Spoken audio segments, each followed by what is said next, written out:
मणिपुर की बात करना चाहता हूं।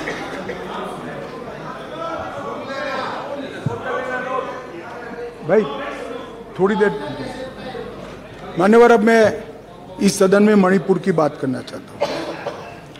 मान्यवर, मणिपुर में जो हिंसक घटनाएं हुई है वो क्यों हुई है, क्या स्थिति है और इससे निपटने के लिए हमने क्या कुछ किया है, इसकी डिटेल बात मैं अभी करूंगा। परंतु मैं विपक्ष की इस बात से सहमत हूं कि वहां पर हिंसा का तांडव हुआ है और इस हिंसा के तांडव से कोई सहमत नहीं हो सकता मान्यवर, हम भी सहमत नहीं हैं, उनसे ज्यादा दुख हमें है मान्यवर। परंतु ये परिस्थिति जन्य है। मैं बताना चाहता हूं इसी घटनाओं का कोई समर्थन नहीं कर सकता। समाज के नाते हमें शर्म आई इस प्रकार की घटनाएं वहां हुई है, इससे कोई इनकार नहीं। परंतु ये जो घटना हुई है वो शर्मनाक है, उस घटना पर राजनीति करना इससे भी ज्यादा शर्मनाक है मान्यवर।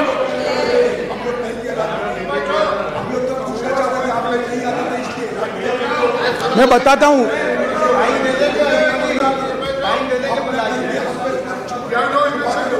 Okay please. ये गलती आपकी है। अरे यार, आपके टाइम में बोलना पड़ेगा, मेरे टाइम में सारे इल्जाम। प्लीज गलती आपकी है, हम तो सवाल पूछने वाला है और आप हमारे ऊपर दोबारा इल्जाम थोपने की कोशिश कर रहे हैं।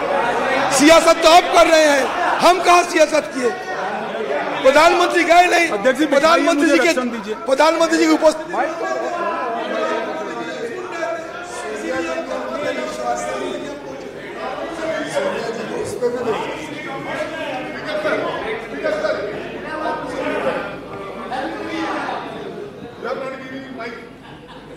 मान्यवर, एक भ्रांति देश भर की जनता के सामने फैलाई गई है कि यह सरकार मणिपुर पर चर्चा के लिए तैयार नहीं है। मैं आज भरे सदन के अंदर आपके माध्यम से सदन को बताना चाहता हूं कि सदन आहूत भी नहीं हुआ था। मैंने पत्र लिखकर अध्यक्ष जी से मांग की थी कि मैं चर्चा के लिए तैयार हूं, इसमें समय मर्यादा मत बनाओ। प्लीज बैठो बैठो बैठो प्लीज प्लीज प्लीज प्लीज।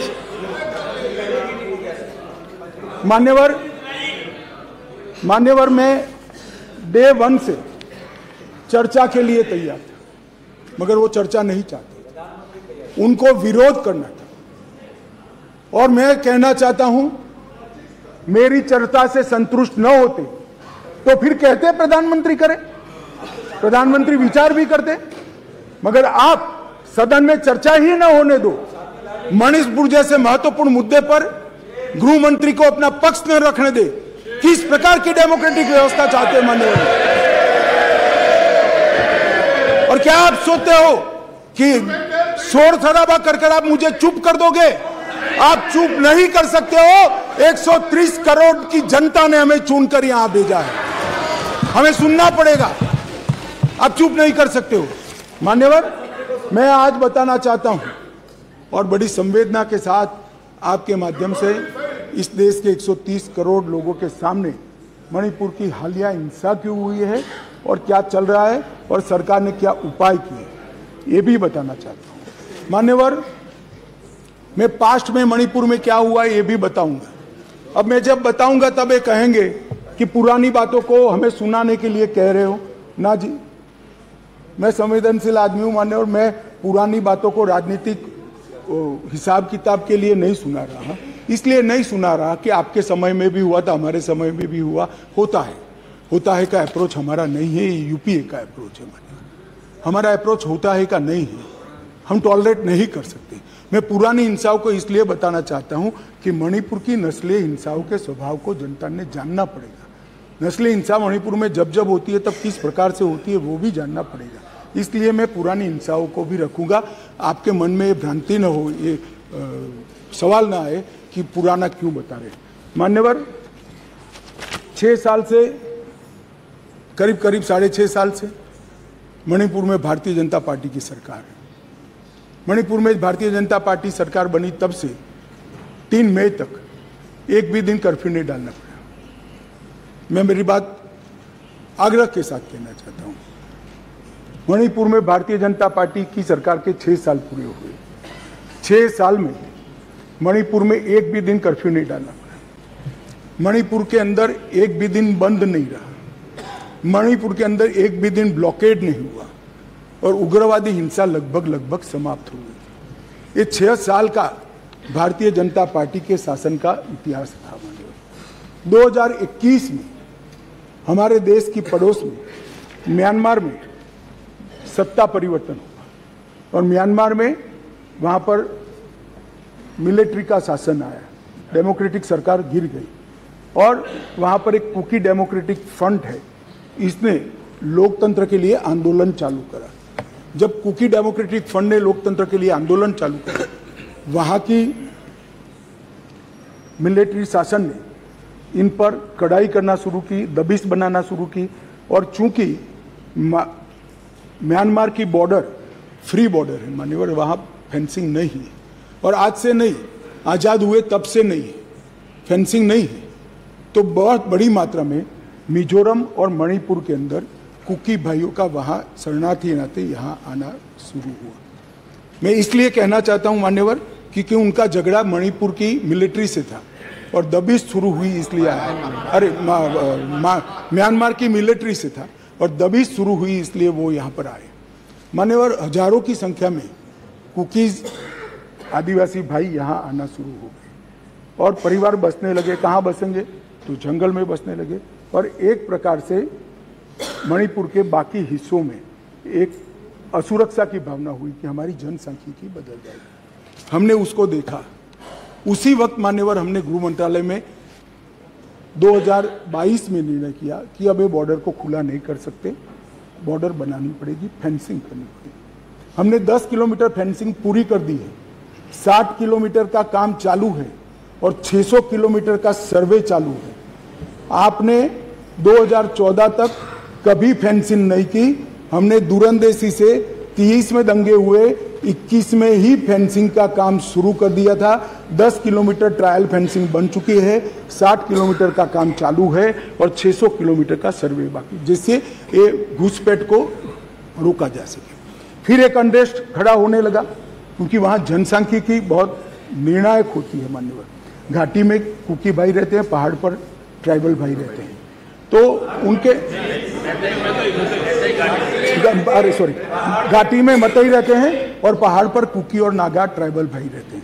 तो एक जनसांख्यिकी के बदलाव का बड़ा दबाव रहता है कि हमारी संख्या, हम अल्पमत में आ जाएंगे। तो इसके लिए हमने लगभग जनवरी महीने से हमने वहां पर जितने भी शरणार्थी आए थे उनको एक परिचय पत्रक देने की शुरुआत की। इनका थंब इम्प्रेशन लिया, आई इम्प्रेशन लिया और थंब इम्प्रेशन और आई इम्प्रेशन को वोटर लिस्ट और आधार कार्ड के नेगेटिव लिस्ट में डालने का काम किया।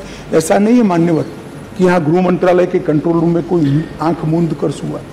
2023 में दंगा हुआ, 21 में हमने फेंसिंग चालू करी, 22 में हमने फेंसिंग चालू करी और 23 की शुरुआत में हमने थंब इम्प्रेशन और आई इम्प्रेशन लेने की शुरुआत की और उसको भारत के वोटर लिस्ट और आधार के नेगेटिव लिस्ट में डालने की। फिर भी ये जिस प्रकार से संख्या बढ़ती गई, एक असुरक्षा की भावना मतई लोगों में फैलती गई मान्यवर। ये जो वहां पर एक फ्री रेजिम है, नेपाल की तरह वहां पासपोर्ट नहीं चाहिए। अब ये मत कहना है कि हमने क्यों नहीं करा, 1968 से करा हुआ है भाई। 1968 से एक समझौता है भारत और ब्रह्मदेश की सरकारों के बीच में कि बॉर्डर के 40 किलोमीटर से जो अंदर आएगा या यहाँ से 40 किलोमीटर से आ जाए उसको पासपोर्ट नहीं चाहिए।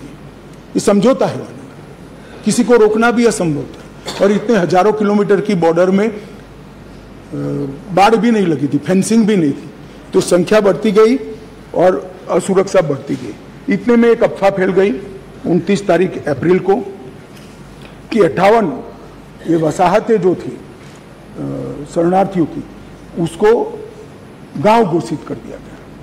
अब गांव घोषित करने की अफवाह से ही घाटी में बहुत बड़ा अनरेस्ट शुरू हुआ मान्यवर। और वो अनरेस्ट को भी हमने माइक वाली जीपे चलाई, बताया गया कि भाई कोई गांव घोषित नहीं हुआ है, मगर अफवाहें जब फैलती है तब फैलती है अविश्वास का वातावरण। और घोषित जंगल गांव घोषित किया, जंगल गांव घोषित किया, जो वसायतें थी उसको, तो उनको लगा है परमानेंट अब यही बस जाएंगे, तो एक अनरेस्ट खड़ा हुआ। उसके बाद में आग में तेल डालने का काम हाईकोर्ट मणिपुर के अप्रैल महीने में आए हुए एक फैसले ने कहा, जिसने सालों से पड़ी हुई एक लंबित पिटीशन को अचानक चलाया। अचानक चलाकर ना भारत सरकार के ट्राइबल आयोग को शपथ पत्र लिया, ना भारत सरकार के ट्राइबल डिपार्टमेंट का लिया, ना भारत सरकार के गृह मंत्रालय का लिया, ना मणिपुर सरकार का लिया, और अचानक ही कह दिया कि 29 अप्रैल के पहले इस मतई जाति को ट्राइबल घोषित कर दी गई। इससे पहाड़ पर बहुत बड़ा अनरेस्ट हुआ, ट्राइबलों में बड़ा अनरेस्ट हुआ कि अब मतई ट्राइबल बन जाएंगे तो हमारी नौकरियों में स्पर्धा का भाव होता है, और स्वाभाविक है एक कोई कानूनी प्रक्रिया के बगैर एक ऑर्डर कर दिया गया, जिसके कारण ऊपर भी, नीचे ऑलरेडी अनरेस्ट चालू था, ऊपर भी अनरेस्ट हुआ, और 3 तारीख को एक रोली के अंदर एक क्लैश हो गया माने, और क्लैश होने के बाद दंगे चालू हुए जो अब तक अशांत परिस्थिति को बनाए हुए हैं। अभी इस परिस्थिति को आप वो क्यों नहीं गया, ये क्यों नहीं गया, इस तरह से आप तुलना मत करिए। ये परिस्थिति जन्य दंगे हैं मान्यवर। मैं आगे भी कहना चाहता हूँ, इसके साथ एक बहुत बड़ी बात दूसरी भी हुई है कि वहाँ मिलिट्री का शासन आने के बाद थोड़ी ढिलास आ गई है, और नारकोटिक्स का भी बहुत बड़ी तस्करी म्यांमार की ओर से मणिपुर की ओर हुई है। इसके व्यापार से भी बहुत बड़ा अनरेस्ट हुआ है, मगर जो क्लिंचिंग चीज थी वो कोर्ट का जजमेंट थी, उसकी अंतिम तारीख 29 मई थी, और इसके विरोध में एक जुलूस निकला।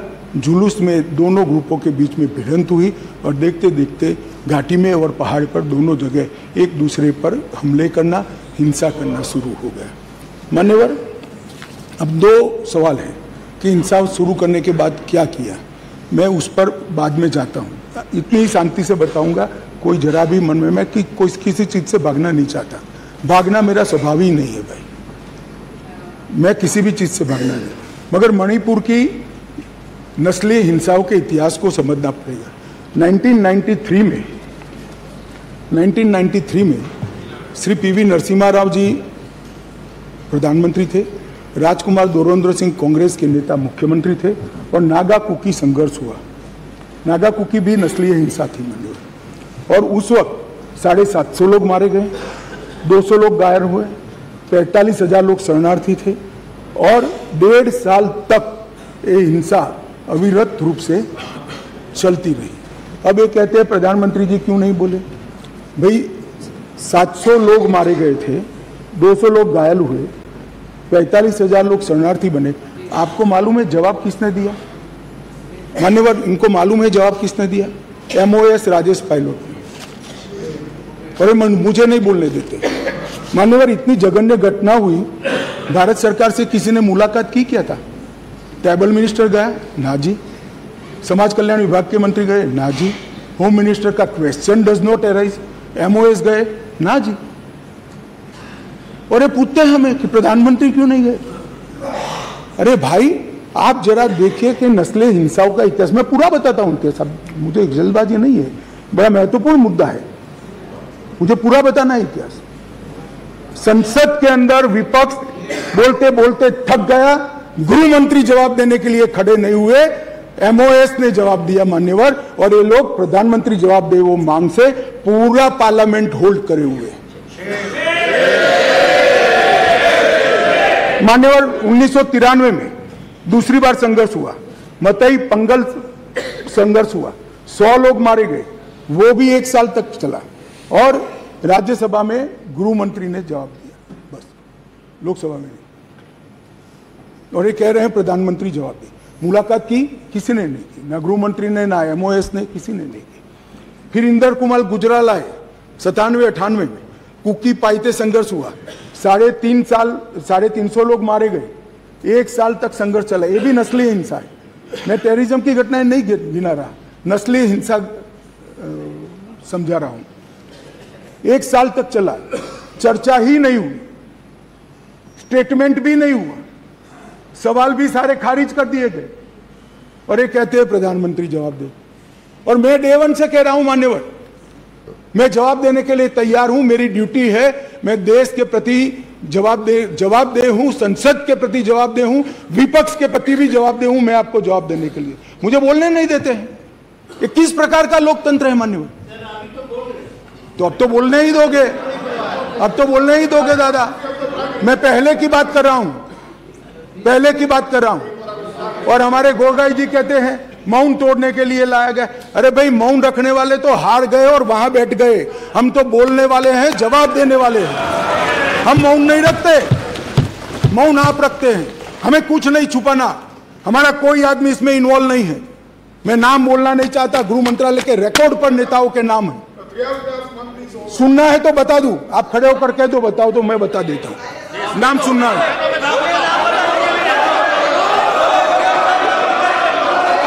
मान्यवर। बाद में 2004 में मनमोहन सिंह जी थे, इबोवी सिंह जी थे, लगभग 1700 लोगों के एनकाउंटर हुए, 1700 लोग एक तरफा वर्दी से। ऐसा वहां मानते, मैं नहीं मानता, मैं तो व्यवस्था में विश्वास रखने वाला हूं। वहां लोग मानते वर्दी से की हुई नस्ली हिंसा। 1700 सुप्रीम कोर्ट ने संज्ञान लिया, ढेर सारी एसआईटियां बनी, मगर किसने जवाब दिया? कोई नहीं, एक चर्चा नहीं, ना एमओएस, ना मिनिस्टर। अब मुझे बताइए भाई, चिदम्बरम साहब थे और वहां राज्यसभा में मेरा हिसाब मांगते थे, मुझे बोलने नहीं देते। मैं आपके माध्यम से देश की जनता को कहना चाहता हूं, ये परिस्थिति जन्य नस्लीय हिंसा है, इसको राजनीति का मुद्दा नहीं बनाना चाहिए। और मान्यवर 3, 4, 5 मैं पूरे देश को बताना चाहता हूं, इस देश के प्रधानमंत्री ने रात को 4 बजे भी मुझे फोन किया है और दूसरे दिन 6:30 बजे मुझे फोन से उठाया भी इस देश के प्रधानमंत्री ने। और ये कह रहे हैं मोदी जी ध्यान नहीं रख। मान्यवर 3 दिन तक लगातार हमने यहां से काम करने का काम किया, 16 वीडियो कॉन्फ्रेंस करी, 36,000 लोग सिक्योरिटी फोर्सेस सीएपीएफ के वहां पहुंचाए, वायुसेना के विमानों का उपयोग किया, चीफ सेक्रेटरी बदल दिया गया, डीजीपी बदल दिया गया, सुरक्षा एडवाइजर भेज दिया गया, चीफ सेक्रेटरी भारत सरकार ने भेजा, डीजीपी भारत सरकार ने भेजा, सुरक्षा एडवाइजर भारत सरकार। ये सब 4 तारीख की शाम को समाप्त हो गया था। 3 को हिंसा हुई, 4 तारीख को समाप्त हो गया था। और ये कहते हैं 356 क्यों ना लगाया? 356 तब लगती है जब हिंसा के समय राज्य सरकार कोऑपरेट न करे। हमने डीजीपी बदल दिया, उन्होंने भारत सरकार के डीजीपी को स्वीकार कर लिया। हमने चीफ सेक्रेटरी बदल दिया, उन्होंने भारत सरकार के चीफ सेक्रेटरी भेजे हुए चीफ सेक्रेटरी को। मैं यही कह रहा हूं, समझ न हो तो नहीं आएगी भी। सीएम तब बदलना पड़ता है जब कोऑपरेट न करे। ये सीएम कोऑपरेट कर रहा है, डीजीपी, सुरक्षा सलाहकार, ये सबको हमने बदला है। मान्यवर